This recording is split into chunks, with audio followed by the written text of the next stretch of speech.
আলাইকুম এভরিওয়ান, সবাই কেমন আছেন? আমি আল্লাহর রহমতে অনেক ভালো আছি। নতুন দিনে নতুন একটি ব্লগে আপনাদের সবাইকে স্বাগতম জানাচ্ছি। আজকে সকাল থেকে বোন শুরু করেছে পিঠা বানানোর তোড়জোড়। তো প্রথমবারের মতন এবারের শীতে আমরা ভাপা পিঠা খাচ্ছি। তো ও পিঠা বানাচ্ছিল, তো ভাবলাম আপনাদের সাথেও কিছুটা শেয়ার করি। আমিও কিছুটা ফুটেজ নিয়ে রাখলাম, এটা আমার স্মৃতি হিসেবে থেকে যাবে। তো ও পিঠা বানাচ্ছিল, সেটার কিছুটা ফুটেজ নিলাম। আজকে আমরা সবাই মিলে পিঠা দিয়ে সকালে নাস্তাটা কমপ্লিট করব। ওরা এক পিঠা বানিয়ে যাচ্ছিল আর আমরা গরম গরম ভাপা পিঠা দিয়ে গরম গরম চা খেয়ে সকালটা শুরু করলাম। আজকে দিনটা আলহামদুলিল্লাহ অনেক বেশি ভালোভাবে শুরু হয়েছিল। আশা করছি আজকে সকালটার মতন সারা দিনটাও অনেক বেশি সুন্দর এবং ভালো কাটবে আমাদের। আজকে সারাদিনে বেশ অনেকগুলো মজার মজার প্ল্যানিং আছে, ঘোরাঘুরির প্ল্যানিং আছে। তো এগুলো দেখতে হলে পুরো ভিডিওতে আপনাদেরকে আমার সাথেই থাকতে হবে। আমার বোন একের পর এক পিঠা তৈরি করে যাচ্ছিল আর আমরা সেই ধোয়া ওঠা পিঠার স্বাদ নিচ্ছিলাম একের পর এক। বেশ ভালোই লাগছিল, বেশ মজা লাগছিল। এবং এখন যেরকম ঠান্ডা পড়েছে তার জন্য একটা বেস্ট সকালের নাস্তা ছিল এই ভাপা পিঠা।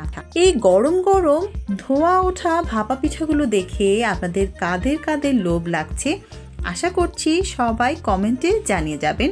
তো সকালে নাস্তা কমপ্লিট করে চলে গেলাম দুপুরে রান্নার জন্য প্রিপারেশন নিতে।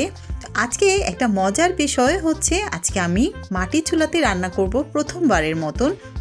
এর আগে যতবার আমি মাটির চুলার রান্না দেখেছি আমি সবসময় শুধু খুন্তি নাড়িয়েছি, কখনো এভাবে দায়িত্ব নিয়ে রান্না করিনি। তো আমার কাছে এই বিষয়টা অনেক বেশি ইন্টারেস্টিং এবং অনেক বেশি চ্যালেঞ্জিং ছিল। তো আমার চুলাটা জ্বালিয়ে রাখা এটা আমার কাছে অনেক বেশি একটা স্ট্রাগল বলে মনে হয়েছে। বাকি সব কিছু আমার কাছে অনেক বেশি মজা লেগেছে।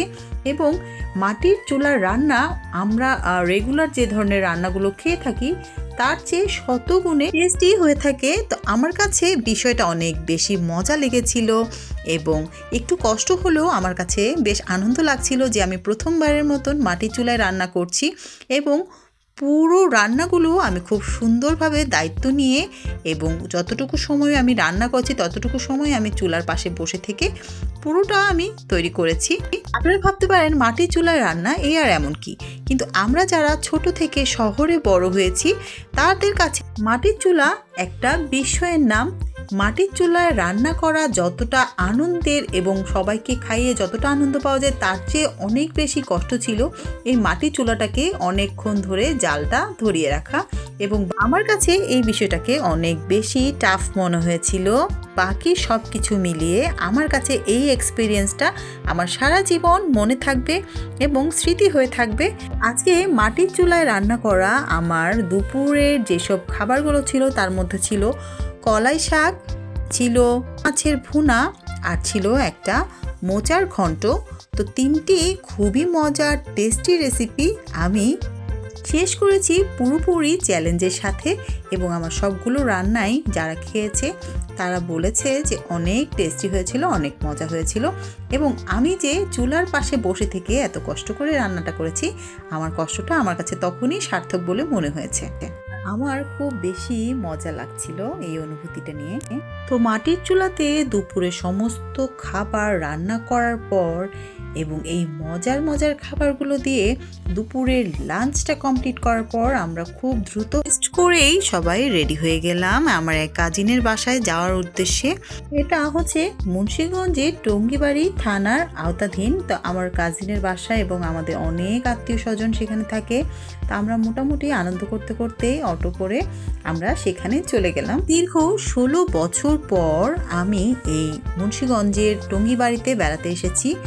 আমার কাছে অনেক বেশি চেনা মনে হচ্ছিল পথঘাট, যদিও অনেক বেশি উন্নত হয়েছে কিন্তু তারপরও ওই যে স্মৃতির মণিকোঠায় কিছু স্মৃতি থেকে যায় না জমা, তো সেরকমই কিছু স্মৃতি জমা রয়ে গিয়েছিল এবং আমি সব কিছু চিনতে পারছিলাম। আমার কাছে সব পরিচিত বলে মনে হচ্ছিল এবং আমরা সব ঘুরে ঘুরে দেখছিলাম। এবং আপার বাসাতে দেখলাম বেশ অনেকগুলো পোষা বেড়াল, ওরা অনেক বেশি আদর করে এই বেড়ালগুলোকে। আর এই বেড়ালগুলোকে পেয়ে আমার মেয়েরা অনেক বেশি খুশি ছিল। তারা খাবার দাবারের কথা ভুলেই গিয়েছিল, এই বাচ্চাগুলোকে নিয়ে তারা অনেক বেশি মজা করছিল, অনেক বেশি সময় স্পেন্ড করছিল। তারা পুরো সন্ধ্যাটা অনেক বেশি মজা করেছিল। তো আমাদের এবার বাড়ি ফেরার পালা।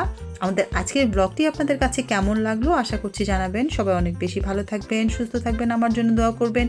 মুন্সিগঞ্জের আরও মজার এবং ইন্টারেস্টিং ব্লগ দেখার জন্য আবার আমন্ত্রণ জানিয়ে আজকে এখানেই শেষ করছি। আল্লাহ হাফেজ।